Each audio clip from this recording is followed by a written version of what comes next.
mau dalam mempertahankan agama Allah. Pikirkan, renungi. Kenapa sahabat mempunyai jiwa semacam itu? Apa sebabnya? Dan kenapa kita tidak peduli? Dan kenapa kita penakut? Dan kenapa kita tidak ada ghirah? Ini sangat berbahaya. Kaitannya dengan cinta al-hub, cinta kita kepada Nabi Muhammad. Sedangkan cinta tidak bisa dibedakan dan dipisahkan dengan keimanan yang ada di dada kita. Imanmu kepada Nabi Muhammad sampai batas kemana, itulah cintamu kepada Nabi Muhammad. Berkali-kali Nabi Muhammad mengatakan, silakan masuk Islam, silakan jadi orang mukmin. Ketahuilah, tidak akan sempurna imannya siapapun manusia, sekalipun mengaku dirinya mukmin, sampai mencintai Nabi Muhammad lebih dari hartanya, lebih dari anaknya, lebih dari orang tuanya, lebih daripada dirinya sendiri. Lihat sahabat, selalu mengidolakan Rasulullah, ingin dekat dengan Rasulullah. Sedang di rumah ingat Rasulullah, datang ke rumah Rasulullah, melihat muka Rasulullah. Kalau sholat ingin selalu bersama Rasulullah. Pergi jauh ingat Nabi Muhammad, ingin cepat pulang. Untuk apa? Melihat muka Nabi Muhammad.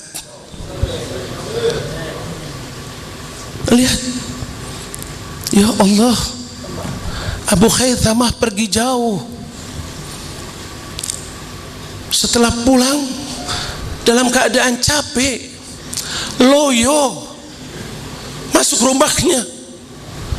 Di rumahnya teduh, dua istri sedang menunggu kedatangannya. Korma baru saja dipetiknya. Dia taruh kudanya, dia taruh pedangnya.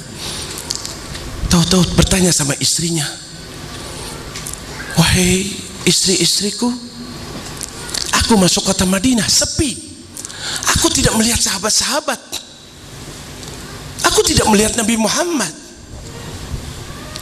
kemana mereka? Istrinya menjawab dengan enteng. Dianggapnya tidak akan menimbulkan sesuatu hal apapun, dia akan duduk bersama suaminya. Kenapa? Akan dijawab, Rasulullah sedang pergi ke Tabuk, sedang jihad fisabilillah. Panggilan jihad itu Abu Khaythamah tidak ada di tempat, tidak kena kewajiban untuk pergi jihad. Maka dijawab, Rasulullah sedang pergi ke Tabuk bersama para sahabatnya. Tidak berbicara soal hukum, berbicara soal hub, dorongan hati. Abu Khaythamah bergejolak hatinya. Ya Allah, kekasihku Nabi Muhammad dengan para sahabatnya sedang di padang pasir, sedang mempertahankan agama Allah. Aku Abu Khaythamah duduk di rumahku dalam keadaan teduh, depanku istriku dan makanan. Apa ini semua?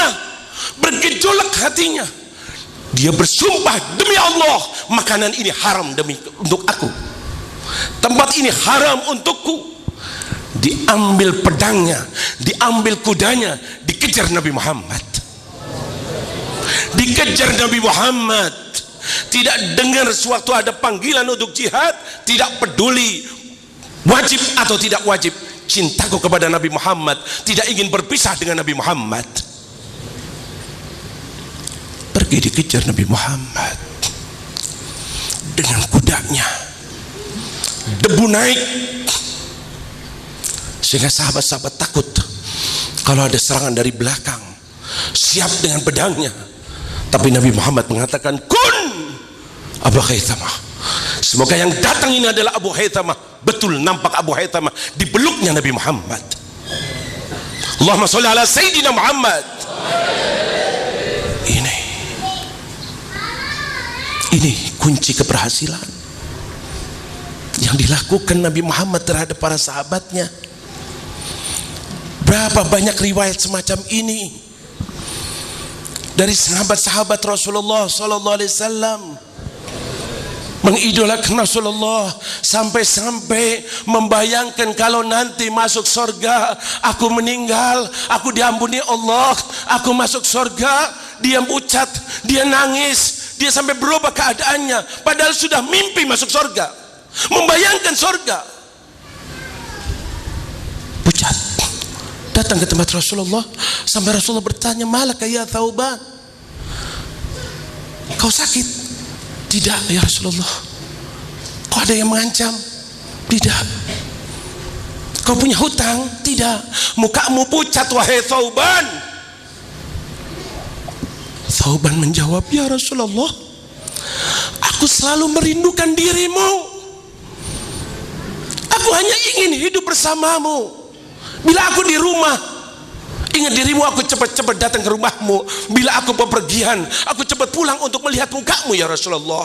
Ini yang aku lakukan dalam kehidupanku. Terbayang dalam beberapa hari ini, kalau nanti akan datang saatnya aku meninggal dan kau meninggal. Kalau kau meninggal ya Rasulullah, pasti surga Firdaus tempatmu. Kalau aku diampuni oleh Allah, aku akan masuk surga. Tapi surgaku di mana ya Rasulullah? Surgaku surga bawahan. Apa artinya surga? Kalau di surga itu aku tidak dapat melihat mukamu ya Rasulullah. Allahumma salli ala Sayyidina Muhammad. Allahumma salli ala Sayyidina Muhammad. Bukan istananya, bukan bidadarinya, bukan makanannya yang selalu diidolakan besok di surga bersama Nabi Muhammad. Yang sangat hebat, dahsyat, mengidolakan Rasulullah sampai besok di akhirat. Ini anak didik Nabi Muhammad. Kalau sudah semacam ini, harta yang dimilikinya akan murah untuk Nabi Muhammad. Tidak ada kata-kata kikir bakhil. Amalan ibadah sunnah-sunnah perintah Nabi Muhammad akan terus dihidupkan pada dirinya. Rasa ghirah, rasa peduli untuk diri Nabi Muhammad, perjuangan Nabi Muhammad. Ya Allah, jangan lagi aku nanti dicaci, jangan lagi aku dihina, jangan lagi aku difitnah, jangan lagi diteror, jangan lagi dipenjara. Nyawaku melayang tidak masalah demi Nabi Muhammad. Lihat sahabat-sahabat bagaimana hebatnya. Ali bin Abi Thalib, anak muda, masih muda pada waktu itu, melihat mendengar Rasulullah dihina, ditantang. Sewaktu perang Khandaq, Amr bin Wud lompat dengan gagah beraninya, dengan kudanya dia berputar-putar dan mengatakan, ya Muhammad, hal min mubaris, wahai Muhammad, siapa yang berani menantang aku? Katanya kalau mati orang Islam akan masuk surga, ayo hadapi aku. Menghina Rasulullah, menghina Nabi Muhammad. Tidak ada satu orang pun yang dapat melompati parit itu kecuali Amr bin Wud. Al-Gojo yang sangat hebat, sangat dahsyat, begitu lihai dalam mempermainkan pedangnya. Berapa orang sudah meninggal, satu pun, tiada satu pun yang menghadapinya kecuali mati. Ali bin Abi Thalib anak muda, tidak perhitungan aku muda atau aku tua, aku bisa atau aku kalah. Yang penting ini orang telah menghina Nabi Muhammad, dia berdiri, ya Rasulullah, izinkan aku untuk menghadapinya ya Rasulullah. Nabi Muhammad tahu ini Amr bukan sembarang orang, maka dikatakan ijlis ya Ali, duduk wahai Ali, innahu Amr, itu Amr bukan sembarang orang. Sayyidina Ali duduk dan hatinya masih sakit. Tahu-tahu gembor lagi Amr dengan congkaknya, sombongnya, dia gembor, ya Muhammad, hal min mubaris, mana wahai Muhammad yang berani melawan aku? gambar semacam itu Sayyidina Ali tidak kuat. Kekasihku Nabi Muhammad dihina, berdiri, ya Rasulullah, izinkan aku untuk menghadapinya ya Rasulullah. Rasulullah tahu ini anak muda, yang dihadapinya Amr bukan sembarang orang. Ijlis ya Ali, duduk wahai Ali, innahu Amr, ini bukan sembarang orang. Sampai ketiga kali Amr menggembor lagi, menghina Nabi lagi. Sayyidina Ali tidak kuat, berdiri, izinkan aku ya Rasulullah, aku akan menghadapinya. Ijlis ya Ali, innahu Amr. Sayyidina Ali mengatakan, wa in kana Amr ya Rasulullah, sekalipun Amr. Diizinkan oleh Nabi Muhammad, diizinkan oleh Rasulullah. Berangkat Sayyidina Ali, bertemu dengan Amr. Amr dengan congkaknya masih tetap di atas kudanya. Kata Amr, siapa kau wahai anak-anak? Aku Ali bin Abi Thalib, anaknya Abu Talib. Ya, jangan hadapin aku, minggir sana, masih ingusan kau. Datangkan kepada aku dedengkotnya yang paling besarnya untuk melawan aku. Jangan kamu wahai anak muda, aku tidak mau dengan pedangku membunuh anak muda. Sayyidina Ali mengatakan, tapi aku akan bunuh kau. Terjadi pembicaraan. Tidak lama langsung Sayyidina Ali habisi 4 kaki kudanya. Terjadilah duel yang sangat dahsyat. Debu naik ke atas, tidak tahu siapa yang menang siapa yang kalah. Sahabat dengan penuh kekhawatiran, tahu terdengar suara Allahu Akbar, Allahu Akbar, Allahu Akbar. Amr tergeletak mati sangit. Allahumma sholli ala Sayyidina Muhammad. Kenapa Sayyidina Ali bisa semacam ini?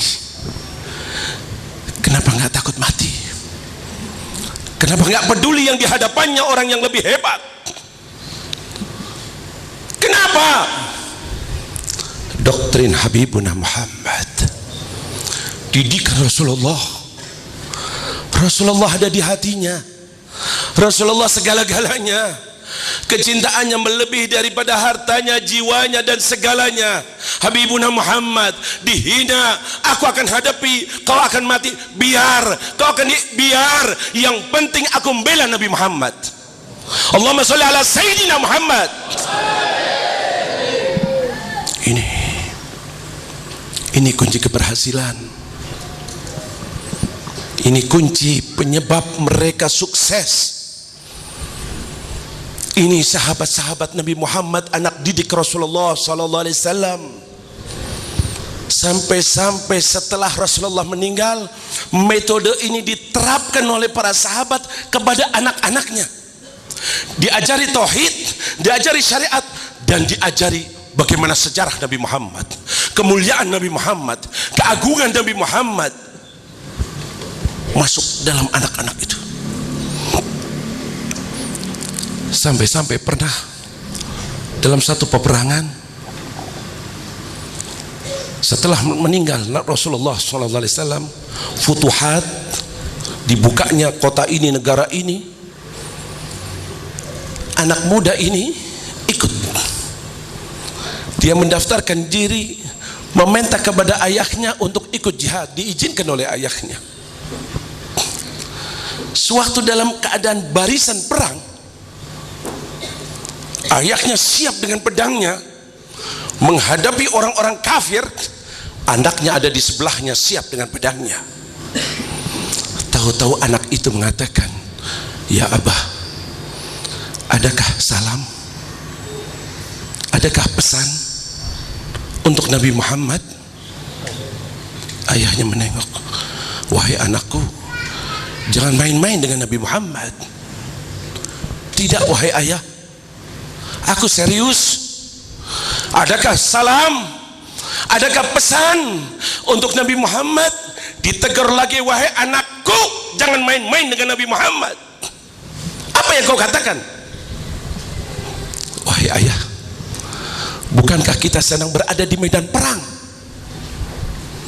Aku membayangkan kalau nanti aku berperang dan aku mati syahid, tentu aku akan bertemu dengan Nabi Muhammad. Tentu aku akan bertemu dengan Rasulullah yang selama ini aku bayangkan. Bukan kematian menjadi penghalang ingin mati karena ingin ketemu dengan Nabi Muhammad. Sampai mengatakan kepada ayahnya, adakah salam, adakah pesan untuk Nabi Muhammad? Ini, mana ini semua dari hati kita. Itu idola Nabi Muhammad, ingin bertemu Nabi Muhammad, menyenangkan Nabi Muhammad. Itu segala-galanya, itu pintu untuk menghadap kepada Allah. Jangan cari yang lainnya, jangan melakukan yang lainnya, jangan berbuat yang lainnya. Selalu dalam kehidupanmu kau punya waktumu kau habiskan duduk di majelisnya Nabi Muhammad. Kau punya ilmu, jadikan ilmumu meneruskan perjuangan Nabi Muhammad. Kau punya harta, habiskan hartamu untuk menyenangkan Nabi Muhammad. Kau punya masa, gerakkan masamu untuk membela Nabi Muhammad. Allahumma sholli ala Sayyidina Muhammad.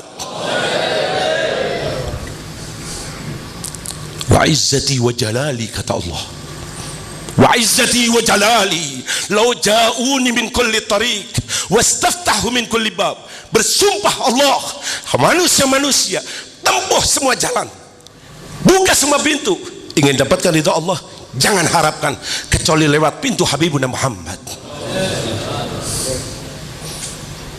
Kullul bab bingalat wal bab ghair maglud, kata Habib Ali Habsyi. Semua pintu menuju jalan Allah tertutup kecuali pintu manusia ini, Habibuna Muhammad. Bilal bin Rabah waktu akan meninggal, istrinya itu menjerit. Istrinya sangat cinta kepada suaminya, sakit sudah, kepanasan, demam yang tinggi. Tahu-tahu istrinya mengatakan, wah Karbah, alangkah celakanya aku, sebentar lagi aku ditinggalkan oleh suamiku ini. Bilal mendengar, justru dia mengatakan, alangkah untungnya aku. Ghadan alqa Muhammad dan wa sahbah, besok aku bertemu dengan Muhammad dan sahabat-sahabatnya. Ini sebab, maaf saya tekankan, ini sejarah penyakit yang ada di hati kita. Inilah, bisakah kita hilangkan dengan kita mengidolakan Nabi Muhammad? Fatimah Zahra bid'atul Mustafa, Sayyidatun Nisa'il Alamin, putri kesayangan Nabi Muhammad. Sewaktu Rasulullah akan meninggal, Siti Aisyah ada di sebelahnya. Tahu-tahu dipanggil Siti Fatimah, kemari wahai putriku, dekatkan telingamu ke dalam mulutku. Tahu-tahu diberikan suatu bisikan-bisikan. Nangis Siti Fatimah, sedih Siti Fatimah. Tidak lama kemudian dipanggil lagi, kemari nak, dekatkan telingamu ke mulutku. Diberikan bisikan lagi, langsung senyum dan gembira. Siti Aisyah kaget, alangkah cepatnya antara kesedihan dan kebahagiaan, antara tangisan dan senyuman. Wahai Fatimah, apa yang dikatakan Rasulullah? Tidak, aku tidak akan membuka rahasia yang Rasulullah berikan kepadaku, satu rahasia. Setelah Rasulullah wafat, baru Siti Fatimah katakan, pertama kali aku dibisiki bahwa Rasulullah tidak lama lagi akan meninggal dunia. Dipanggil oleh Allah, aku sedih. Ayahku, Rasulku yang paling aku cintai akan meninggalkan aku. Sedih Siti Fatimah, nangis. Tahu-tahu dipanggil oleh Rasulullah dan diberikan bisikan, dan kau pertama kali dari keluargaku yang akan menemui aku Artinya kau yang sebentar lagi akan meninggal dunia, senang Siti Fatimah, bahagia Siti Fatimah akan meninggal dunia tidak lama lagi, bahagia. Kenapa? Dengan meninggalnya akan bareng dengan Nabi Muhammad, akan bertemu dengan Nabi Muhammad. Ini tolong terapkan ini dalam hati kita. Adanya keadaan sekarang ini, jangan heran, demi Allah, timbulnya faham-faham, baik dari faham orang-orang yang dengan mudah mengkafirkan, faham salafinya, faham syiahnya yang suka mendidikkan para sahabatnya, jilnya, ingkarus sunnahnya, semuanya ini sudah disebutkan oleh Nabi Muhammad. Sudah disebutkan akan datangnya hal semacam itu, akan nampak semacam itu. Bahkan Nabi katakan besok menjelang akhir, kita umat Islam bagaikan satu makanan yang ada dalam satu nampan, makanan yang enak, satu nampan. Dari makanan ini orang-orang berebut untuk mengambilnya, untuk mendapatkannya. Itulah orang Islam, itulah ahli sunnah wal jamaah. Akan direbut terus oleh orang-orang di luar ahli sunnah, oleh orang-orang kafir, oleh orang-orang sesat. Ini kita timbul faham-faham, digerogoti orang-orang kita, dan ini fakta dan nyata. Sahabat mendengarkan semacam itu bertanya, awamin gillatin fina ya Rasulullah, apakah karena kita sedikit, minoritas, sehingga kita diinjak-injak, sehingga kita dimurtadkan, sehingga kita digerogoti? Tidak, bahkan kalian banyak, mayoritas, pengajian banyak, ulama banyak, pejabat muslim banyak, pemuda banyak. Bukan karena sedikit, tapi apa arti dari yang banyak itu? Apa arti daripada mayoritas itu? Apa arti daripada majelis-majelis itu? Apa arti dari madrasah pesantren itu? Apa arti daripada dai itu, ulama itu? Khuthaun ka khutha'is sail, bagikan buihnya air. Kemana air itu pergi? Ke barat, buihnya ikut. Timur, ikut. Ini ikut. Kenapa semacam itu? Kenapa semacam itu? Rasulullah katakan, di dalam hatinya ada suatu penyakit yang sangat dahsyat. Di hatinya pemuda-pemuda kita ada suatu penyakit yang sangat besar. Di hatinya ulama kita, dai kita, pejabat kita, muslimin, sunniyin, di dalam hatinya ada satu penyakit yang sangat luar biasa. Apa penyakit itu? Al-wahn. Ditanya oleh para sahabat, wa mal wahnu ya Rasulullah, apa sih penyakit wahn itu? Apa penyakit wahn itu? Dikatakan hubbud dunya wa karahiyatul maut, cinta buta dengan dunia dan takut akan kematian. Ini fakta, ini nyata. Ini yang diperangi oleh Nabi Muhammad. Ini yang dibersihkan dari hatinya para sahabat.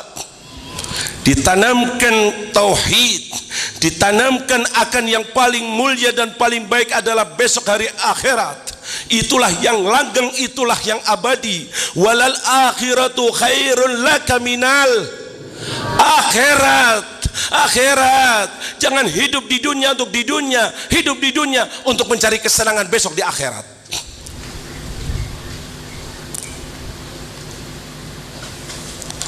Penyakit ini bersih dari hatinya para sahabat. Bukan lagi dunia, al-maut, kematian pun bukan jadi masalah. Contoh yang barusan saja kita dengarkan. Bahkan kalau menulis surat, sahabat-sahabat kepada orang-orang non-muslim, min qaumin yuhibbunal maut kama tuhibbunal hayah. Surat ini dari siapa? Dari satu kelompok, satu kaum yang mencintai kematian sebagaimana kalian mencintai kehidupan. Coba renungi, seandainya kita, pemuda kita, ulama kita, dai kita, sunniin mempunyai jiwa semacam ini, akhirat selalu bayangannya, Rasulullah figur idolanya, kematian bukan jadi masalah, tidak ditakuti. Kira-kira bagaimana? Ada yang berani neko-neko dengan orang Islam? Ada yang berani macam-macam? Ada berani timbul aliran sesat? Ada berani kemaksiatan? Ada berani penghinaan kepada Nabi Muhammad? Ya Allah, ya Allah, menghina Nabi Muhammad, bangkit kita. Ada aliran sesat, bangkit kita. Ada kemaksiatan, bangkit kita.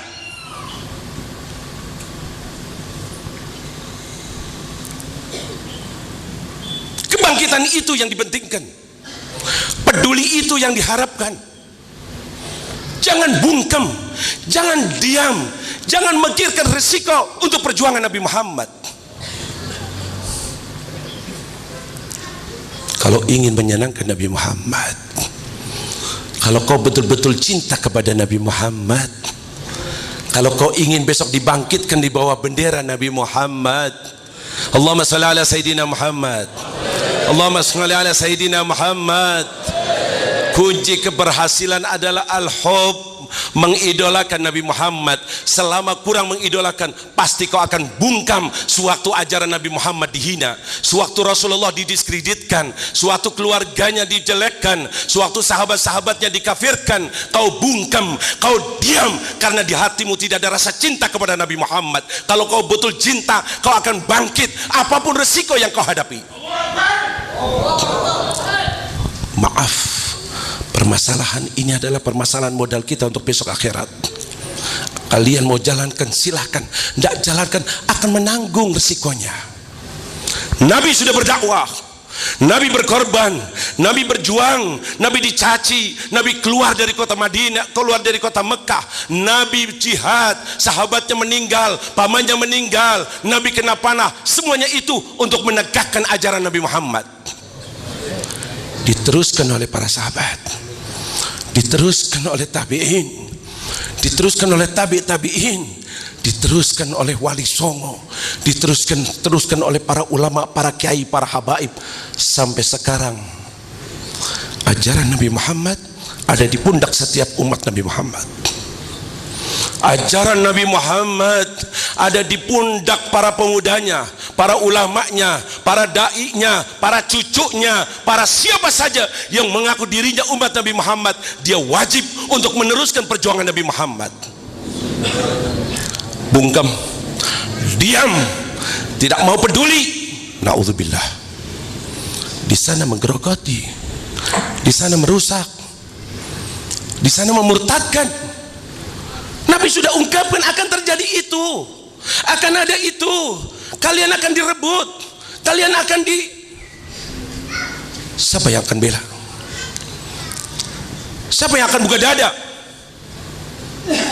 Siapa yang tidak peduli resiko apapun untuk meneruskan perjuangan Nabi Muhammad? Ingat, bungkam, diam, berarti apa kita? Khiyar.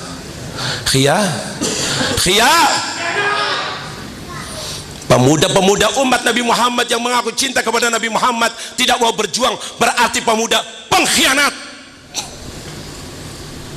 Ulamanya takut berbicara yang hak, berarti dia pengkhianat. Siapapun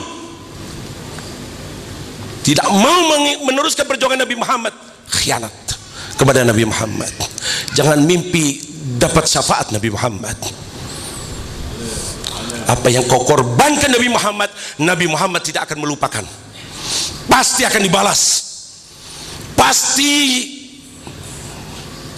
Jangan lagi di akhirat.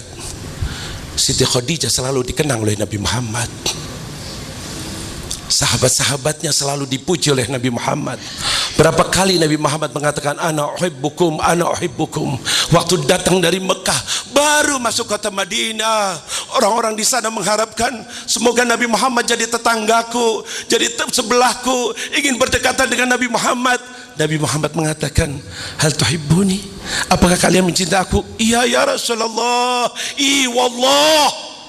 Dalam hadisnya, wallah, artinya demi Allah kami mencintai. Nabi mengatakan, wa ana uhibbukum, wa ana uhibbukum, wa ana uhibbukum. Cinta kepada Nabi Muhammad akan dibalas cinta dari Nabi Muhammad.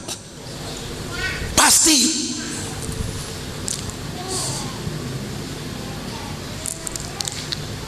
Kita ditunggu oleh Nabi Muhammad. Tidak ada yang akan menolong kita kecuali Nabi Muhammad. Kau mau andalkan amalanmu ini, yang kita kerjakan, sholat model ini, zikir model ini, ya Allah, ketahuilah dosa kita lebih banyak, maksiat lebih banyak. Bila ditimbang oleh Allah akan lebih berat maksiatnya, ringan amal solehnya. Berarti neraka tempatnya. Kita hanya menunggu syafaat Nabi Muhammad, menunggu bantuan Rasulullah. Selalu kita doa dalam qasidah kita, wakrimil arwaha minna biliqa khairil. Pengen ya Allah temukan aku dengan Nabi Muhammad, jadikan Nabi Muhammad ridho kepadaku, mau menerima aku.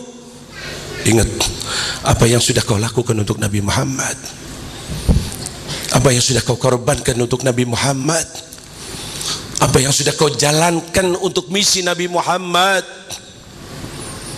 Betulkah kau berjuang